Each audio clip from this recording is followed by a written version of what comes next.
what needs did you see or pain points did you witness when starting Pregnantish, or, also just kind of like, how did you get into this space? Yeah. How long do you have? No, because, the answer is really multifaceted. The short version is that I was a longtime patient. So I struggled with infertility. In fact, I was diagnosed at 14 years old with endometriosis. And a doctor at that time told me I'd have issues later if and when I tried to conceive. So when I got married, I told my husband it may take us a year or two. I remember this doctor telling me this, and I wasn't that concerned, but it was on my mind that I had this, medical issue. Fast forward to me in year 6 of trying to get and stay pregnant. I had lost, by the time I launched Pregnantish, I had lost a couple of pregnancies. I'd had major open stomach surgery to remove a massive fibroid tumor. Fibroid tumors and endometriosis tend to go together. I was at the same time on book tours, hosting TV shows. I'm a media person who covers the world of relationships. So I started to feel like, wait, there's really a connection here between my experience as a patient navigating infertility and my work in covering relationship trends, essentially. I had covered many chapters of modern day relationships, from, marriage, dating, marriage, in-laws, parenthood. And I felt like I was missing a major chapter in modern day relationships, which is modern family building. How so many people, whether they're single and freezing their eggs, LGBT need assistance, obviously, in family building, or someone like me with medical infertility needed the help of reproductive treatments. That impacts relationships in such a deep way. And I felt frustrated that all the content I was accessing as a patient, again, I'm in year 6 at this point of treatments, was medical. Now, medical is hugely important. It's really important to have that background, no question. But it was like the only content was either medical or personal blogs. And personal blogs didn't always have, content I could trust, in terms of advice that I may have needed. So we went to market. I did work with someone at Google to determine there was nothing like this out there. And I had this sneaking suspicion that there's no non-medical site that's editorial. And I'm going to launch the first one. And my commitment to the audience when we launched was, this is going to be curated, professionally produced premium content. And I hope that I've upheld that commitment.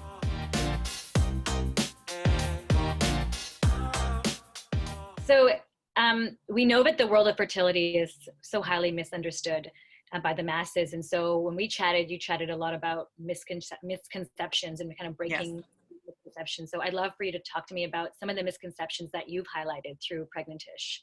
Sure. So and it's funny, it's a pun, misconceptions, but when we launched, another kind of frustration that I had was that the content around infertility tended to feature the older white career woman who kind of took too long to start her family.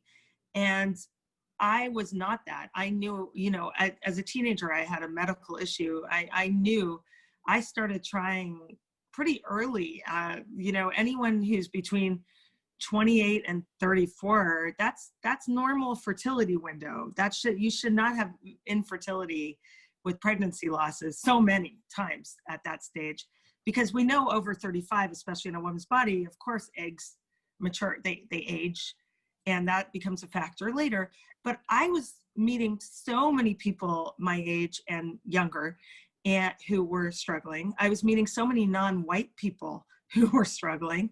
And I was meeting men, over 30% of cases is male factor infertility. So there are a lot of misconceptions. Everyone thinks of it as only a women's health issue. That leaves out an entire chunk of the population. And again, it's not just a wealthy career woman's issue who kind of just took too long to start. So that was the biggest misconception that I've tried to break. And when we launched, I said diversity and inclusiveness is central to our mission of premium content. And it will feature all the diverse voices in this category because those people are way underrepresented. Yeah, that's so important. I'd love for you to talk a little bit about how these stories have shifted consumer behaviors, and also talk a little bit about the practitioners, because I know how much you spend time educating both patients and practitioners. Yeah, thank you. Well, so the storytelling, I had this suspicion when we launched. So we did a pre-seed round, and I remember speaking with investors who said, content and media doesn't make money. And I said, you don't understand. Like, I'm in year 6 or 7 of trying to conceive.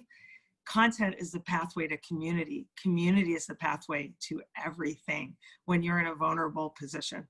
It's really how we've grown our audience organically, is through strong content and storytelling and community.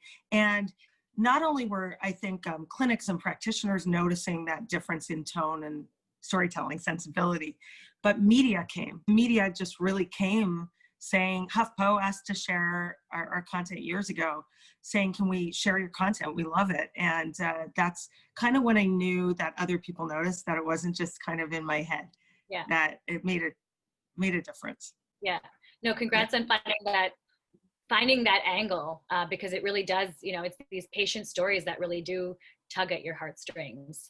And so, I think we need more and more of that.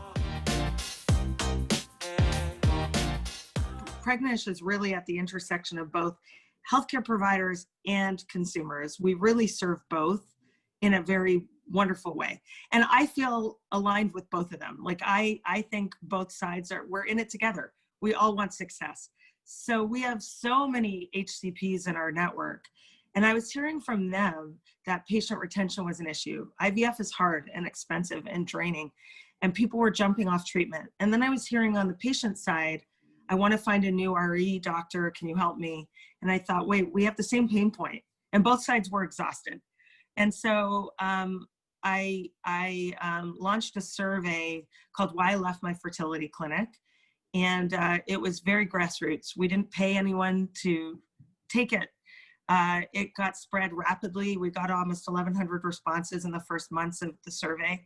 And from there, I worked with data scientists. And again, I'm an author, and I published a 50-page report, relationship guidelines. So it's kind of a twist. Most doctors are used to clinical guidelines for treatment. We published relationship guidelines for treatment based on my expertise.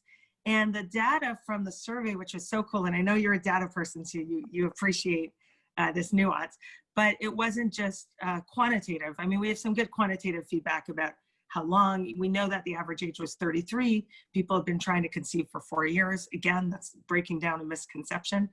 But what's beautiful about the survey is the qualitative feedback we got, the storytelling we got back about why they left their clinic. And from there, we were able to really paint a picture of how good business is relational, not transactional. It has to be relational. And our millennial patients that we serve can sniff authenticity, can sniff when it's transactional, and when people are just after their money from a distance. Like, they know it right away, and it's the quickest way to have them jump off. So we were really excited by this survey. They've all kind of given us the same feedback, which is, I've never seen anything like this in medical school, in the world of fertility. We would love to support you. And the patients are cheering them on, because they're like, oh my gosh, our feedback's actually getting to providers. Charging any HCP to take it is totally free. And we expect to serve about 1,600 healthcare providers through the program. And it's all free thanks to this educational grant that allowed me to write the report and work on this over the last year. That's amazing. So from survey to report to now being able to align with all these practitioners, ambassadors, educate, continue to educate patients, educate practitioners. So what you're doing is really creating a movement. And I'd love to talk about that, because, with Bowhead, we are really pushing for, data for good movement. And in your case, you have been using data for good as well. And I now see it as a movement. I did not see it as a movement at the beginning. Like any probably good movement, it started so organically and grassrootsy, but the response was so great from both patients and providers. There was so much interest in it that I realized it was bigger than I knew. And I think it's really exciting. It's really exciting that the patient feedback from this data, and I love that you at Bowhead do that. Patient data for good is really what I believe in too. One thing that I didn't mention is that in our Pregnantish Verified Network, that's the microsite for this program, I also invited 40 top infertility advocates to join me in the movement. So to share the survey, to talk about it. These are people who are amazing patient rock stars who are all about breaking the taboo of infertility and elevating the conversation. And if you go to Pregnantish Verified, you can see we're starting to populate it with our speakers. You can see our ad board. So that's the provider side. We're going to honor every HCP who takes the course will be mentioned on our site so that the patients can see, oh, that doctor cared enough to hear our feedback. So that's pretty awesome. We're giving them certificates of completion. And then, you know, the patient rock stars are on our site because we wanted to shine a light on what they're doing. Their voice, Pregnantish has never been about me. My patient story is so insane. And the long story short is 18 fertility treatments later, almost 8 years later, I welcomed a baby through my cousin carrying my embryo and delivering my baby girl who had been frozen in time as an embryo since 2016. And she delivered her 2 years later. But I always say Pregnantish is not about me. It's about this community, and it's about highlighting these incredible voices, and that's patients and providers. It's not just one side. Fertility is going to become a bigger and bigger issue as we move into the future, and that's just around the corner. What does your vision for the future look like for Pregnantish and for you? Yeah, absolutely. Well, so it's interesting because when we went to market, we were first to market, and Forbes profiled Pregnantish as first to market in this category. And they said, what are you going to do in a few years? Now we're 3 years in, and that's where I'm at. And in the article, I said, services and probably a product. And I think that's the next frontier for us. We're reaching over 1 million people a month at Pregnantish. Again, numbers are very deceiving because it looks like, oh, we have a cute, tens of thousands of followers. That's kind of cute.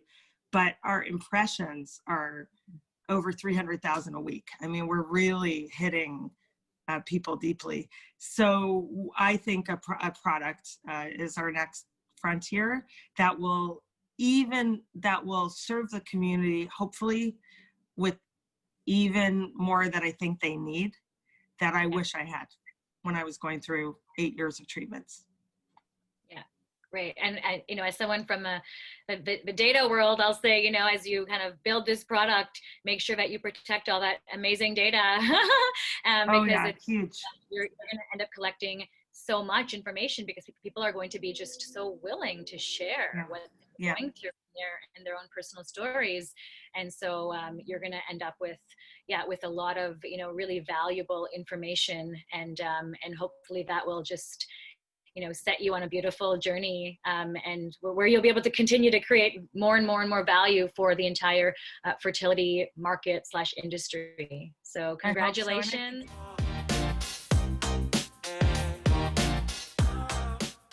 Thank you so much for tuning in and learning with us. Andrea's phenomenal journey from turning her personal story into a thriving business and movement while breaking down so many misconceptions in the fertility space is so inspiring.